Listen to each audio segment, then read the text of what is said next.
So Croc's like, between like lobster and chicken or something. Yeah, it's pretty good. It always amazes me that, at Bunnings, you've got the sausage and bread. I've told this story so many times it'll bore people, but I was standing behind a guy, my wife and I, she's from Japan, so it was twice as funny that there's my Japanese wife, we're standing behind this guy that had his 2 young daughters at Bunnings, and he's going, Cara, and Nicole say, Nicole, are you having a sausage and bread?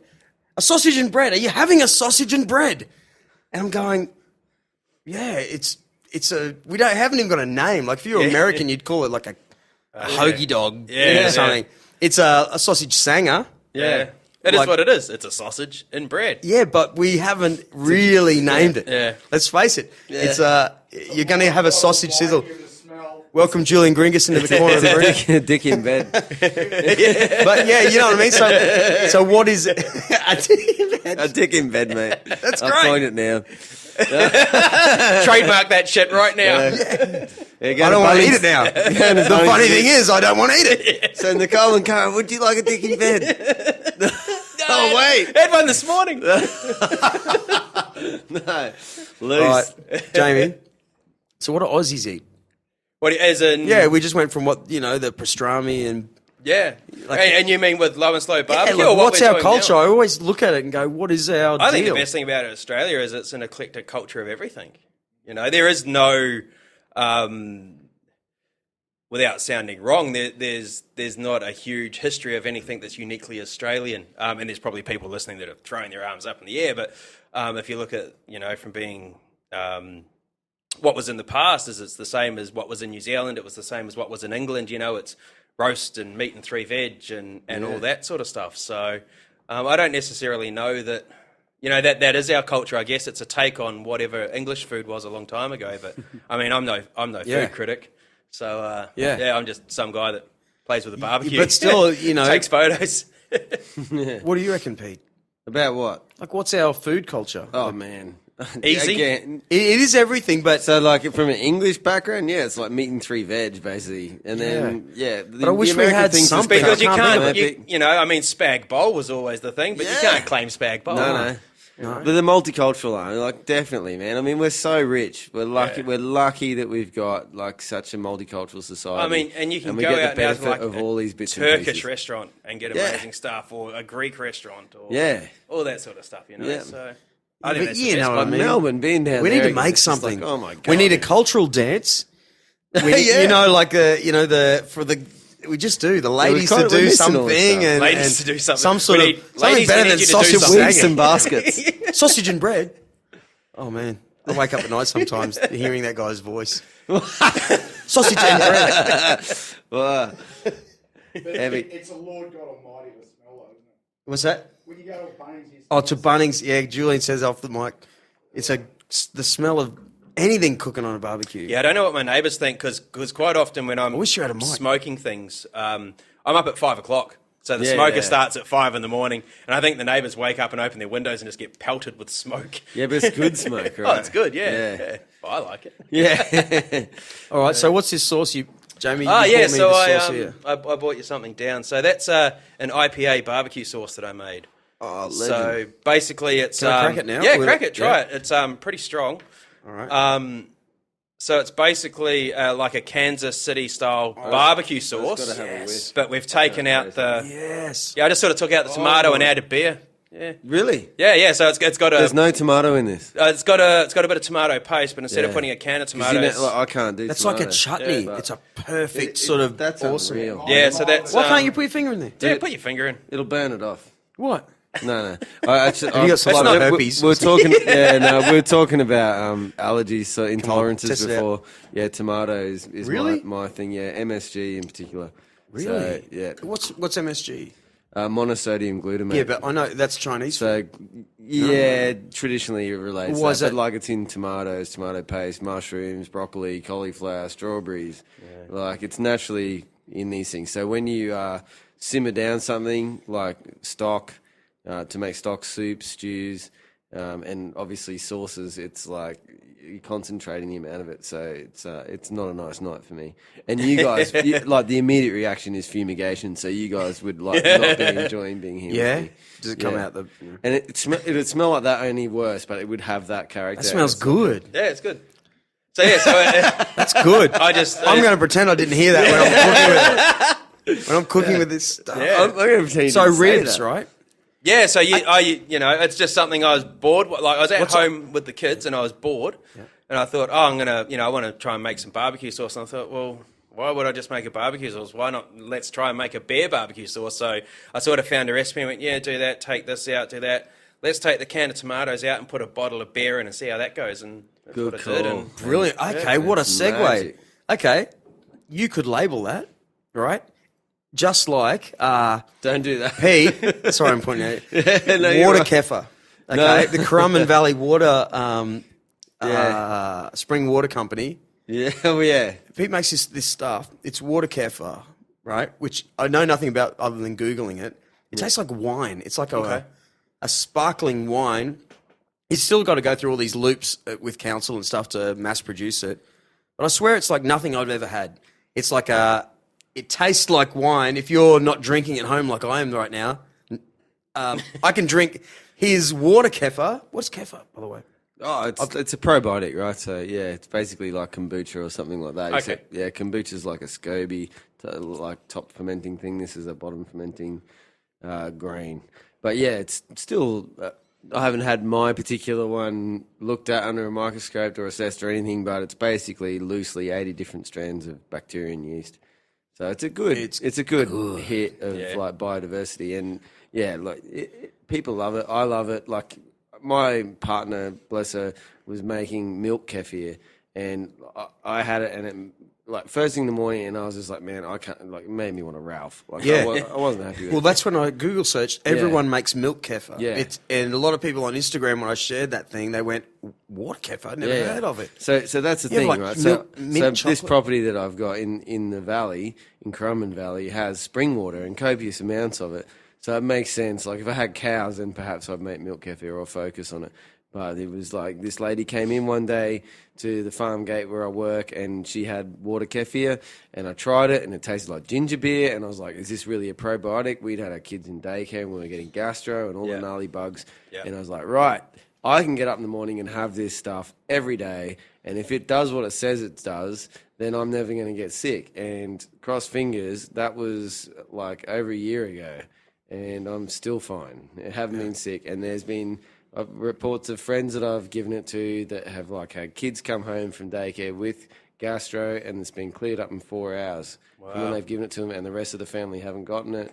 So yeah, but my big struggle at the moment is that it is too alcoholic. So in Queensland, it's you got to be under 0.5%, and that is impossible in terms of like making a tasty product. It just becomes too dry. Yep. But and I guess that's when you start getting into preservatives and additives. But and then you things killed the product, Yeah. right? So like, yeah, you could like pasteurize it, but then you're drinking a dead product, right? So yeah, it tastes great, you know. As Drew's like, he's a great supporter of it, but yeah, really at the end of the day, you get I think 1.1 over in New South Wales, but even there, like I know from a hydrometer readings that from when I take it out of the fermenter into the bottle, it's only going to be about 0.2%.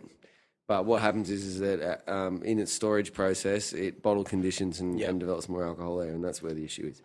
So, Right. Yeah. Anyway, It's got to be there. It's got to be out there. yeah, one day And so, hopefully I can nail it. do you see, Jamie, this IPA? Why is it called IPA? That's just the style of beer I use to make it. So that we were talking before about the India Pale Ale that came across. So that's that style of beer that I tipped in. So I just call it IPA barbecue That's sauce because cool. that's the type of beer. Yeah, That's cool as. yeah. So We need a label on it. yeah, it's Yeah? got- it's Okay, written what on top. sort of loops then, Pete, what sort of loops do you think Jamie would have to get around to produce a food? So yeah, that obviously easier? it's commercial kitchen thing, right? So my thing would be like, dude, go find yourself a commercial kitchen that's for lease, or someone that already has one that will be happy to have you in there for a couple of hours to make your sauce. Get in there, do it. Speak to Drew about signs, labels. For it, and then go from there. And you could smash it. It's quite interesting because a lot of the one thing I get I sort of struggle with since starting a blog, just talking about food and taking pictures for Instagram. And, you know, I've always done this sort of stuff as far as making sauces and things. But a lot of people ask me, well, what are you intending to do? Like, are you trying to make this a business? Why are you starting a blog? And I'm just like, no, it was never my intent. And it's still not my intent It's like to keeping a record, do right? anything. It's more so, yeah, like I was saying before, I'm not sure if the mics are on or not, but people used to ask me, you know, what are you drinking at the moment, or can I have that recipe? And I thought, well, the easiest way is just to document it, put it on a website, and people can go get it. And so that's where, you know, what I'm doing at the moment sort of started from. And I think the other problem is I have a really good flexible job that'll always be really hard to walk away from. So this has always sort of been a side project. But yeah, I've always been, you know, I guess it'd be nice to have your own sauce out Wouldn't there. it? Yeah. I was fascinated, like, you know, and sorry, just jumping over a bit, with my Instagram account, like, I've had people that run bars say to me, oh, thanks, man, you know, when I'm in there, thanks. Like, you know, we've just watched your Instagram feed and we've bought beers just based on what how you've, like, described them. I'm like, whoa, well, can you shout me a beer then? Yeah. Because, you know, like, I've done the research for them and given them a description. And that's a really interesting thing. I think that's like a segue, if I guess, about social media now, is about how much you maybe don't know about accounts that you're following are actually maybe not getting paid to show you what they're showing you, or but how much of it is actually sort of advertising in a way. Yeah, I wouldn't. Or I just don't- like a...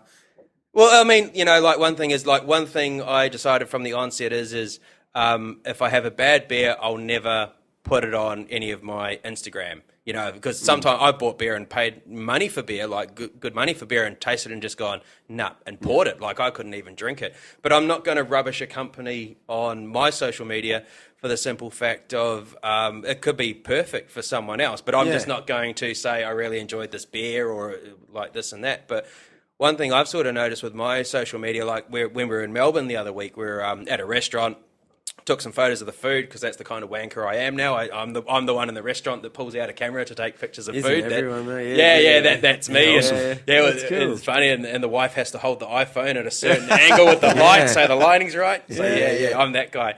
And anyway, I took some photos and things, and I said, "Oh, I'm just gonna, you know, do you mind?" Because I always ask you what you want, you know. I'm just gonna put some pictures on my Instagram. Is that okay? She said, yeah, and you know, I said, I can't find you on Instagram, and I sort of gave her my phone. I said, you know, find it and things, and so she found the account, and I then you know, put up a photo. I think it was just one photo, and tagged and things, and instantly got sort of a likes. And I went to pay the bill, and she goes, "Oh, I had a look, and you know, thanks for the advertising. We'll take $50 off the bill." Yeah, how good's that? You know, and so that happened after the fact. But a lot of the time, and it's only just happened to me in the last few weeks, but I got a couple of people email me from PR companies saying, hey, such and such is opening up. We'd like for you to come along and promote the restaurant. Yeah. Come to the opening, take some photos, and can you promote it through your social media? Yeah. Now, you know, the interesting thing Can for I me interrupt is... just for a sec? Like, I had an epic fail the other day. Like, I didn't know there was like a direct messaging thing in Instagram. Oh, in Instagram. And like these, like, I don't know, I got a message from someone else and I went and looked at it and I had all this stuff, like exactly what you're saying. Yeah. With like breweries saying, can we send you beer and you rate it? We've just got our core range. We'll pay for delivery, everything. We'll just send it up to you. All we want you to do is just rate and review it. And I was like, that was from like March was the last one. And I was like, And you're just this wanker that's not getting back to anybody. like, oh my God. So I sent them, I replied to every single one of them. I'm like, I'm so sorry. I just didn't know about this aspect of Instagram. I'm like, I just use it for my own record. Like, really. Yeah. And that's That what is- I started with. So, but yeah, it's just interesting that, you know, sometimes if you're following somebody that might have 15, 20,000 followers, some of the stuff that they're posting is because they've been invited along and things like that. So, which is interesting. I mean, I find that kind of cool that, you know, from my point of view, that just because I have X amount of followers on my Instagram account, that people want me to come and eat their food and tell them what I think. I think some people are made to promote. Like, I'm a born promoter. Yeah. You know, I just am. Like, if I'm doing anything, I feel the need to tell everyone about it. I feel like a wanker and it's Aussie, you know. Yeah. But there's a million people who aren't like that. Like, Yeah. if you are a born promoter in social media, it's good. Yeah. Because that restaurant, they're like, yes. Because look around us. We're a great chef. We're a great business owner. We need someone like you. Yeah. We don't have the time. We actually for don't have the every one skill. of those, for everyone like you, Drew, who, like natural enthusiasts.